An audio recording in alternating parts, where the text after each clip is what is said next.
Pakistan Tehreek Insaf JUI फे को आप लोग साथ मिलाना भी चाहते हैं। मैं इस पर आगे चलकर आप लोगों से बात करूंगा जो ग्रैंड अपोजिशन अलायंस है, लेकिन अभी ज़रा सेनेट में जो कुछ चल रहा है, ये मामला अगर मज़ीद बढ़ा और इस्तेकाल कमेटी फैसला दे देती है तो उसके बाद में इरफान सिद्दीकी साहब ने तो पहले ये कह दिया है कि जो भी सख्तियाँ हैं, ये सब कुछ मसाइब हैं, सियासत में आते हैं, हमने भी बर्दाश्त किए, तो थोड़ा सा बर्दाश्त करें ना आप लोग।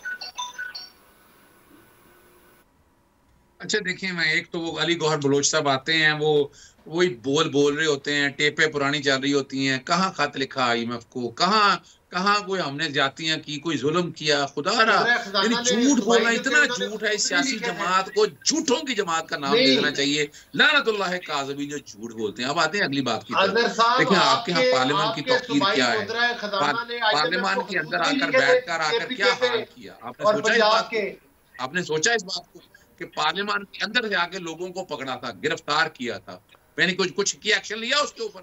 यानी यूसुफ रज़ा गिलानी तो उसमें इस्तीफा दे देना चाहिए कि जनाब आप बड़ी पार्लियामेंट की बालादस्ती की बातें करते हैं। बहरहाल एक बात है, अभी अली गौहर बलोच साहब ने भी ये मामला उठाया, जब आप जवाब दे रहे हैं, आप तक गालिबन उनकी आवाज़ पहुंची नहीं। अजहर सिद्दीकी साहब वो कह रहे हैं कि IMF को खत तो लिखे थे ना आपके सूबाई वज़रा की जानिब से, ये और अब मौजूदा जो खतूत हैं वो भी लिखे जा रहे हैं।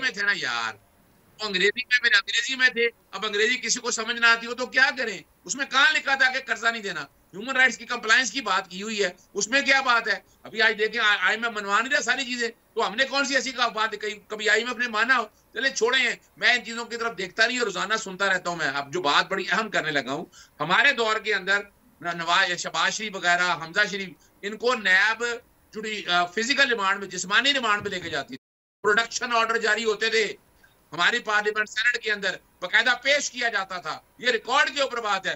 पंजाब असेंबली के अंदर प्रोविजन नहीं थी तो बनाई गई कि नहीं, प्रोडक्शन ऑर्डर में पेश किया जाए। हमने तो जमहूरियत की वाला मिसालें कायम की। कौन कहता है डिक्टेटर की पैदावार तो नवाज शरीफ है, जो आज गवर्नर जिलानी से लेकर ज़ियाउल हक से लेकर आज तक उनका चहीता है। कोई डाउट है?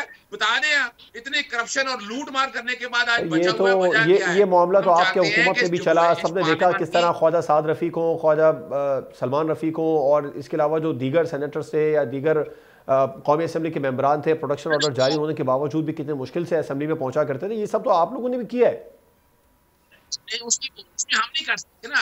मैं जो बात कहना चाह रहा हूँ ना कि प्रोडक्शन ऑर्डर, यानी बता दें कि इस गवर्नमेंट ने आज तक कितने प्रोडक्शन ऑर्डर जारी किए इनकी असेंबलियों ने 3 सालों के अंदर। अगर हालात उठाकर देख लें, आपको 2-3 से ज्यादा नजर नहीं आएंगे। हमारे तो तकरीबन दर्जनों हैं प्रोडक्शन ऑर्डर, उसमें कई जगह पेश हुआ तो वो एक अलग बात है, वो नैब की मर्जी थी या पुलिस का था। लेकिन आप सिर्फ इतना देखें, जो मैं बात कहना चाह रहा हूँ, यूसुफ रज़ा गिलानी इतने दिन आए नहीं, सदारत नहीं की, वो अलग बात है कि वो मुल्क से बाहर बच्चों के पता नहीं क्या करते फिर रहे थे, पूरी फैमिलियां क्या कर रही थी, इस मुल्क में कोई पूछने वाला है या नहीं है। लेकिन एक सवाल तो है ना कि बेतौकीरी पार्लियामान की हुई है, कोई कर सके? बेबसी है, बेचारे करें क्या? मुलाजम है ना।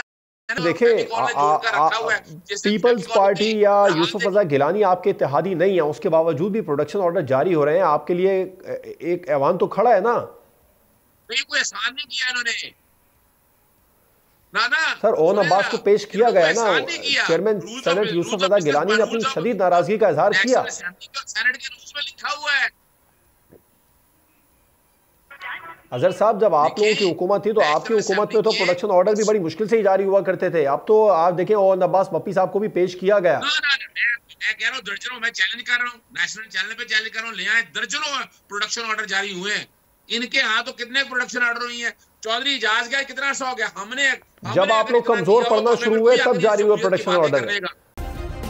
सब्सक्राइब करें और बेल दबाएं ताकि कोई खबर रह न जाए।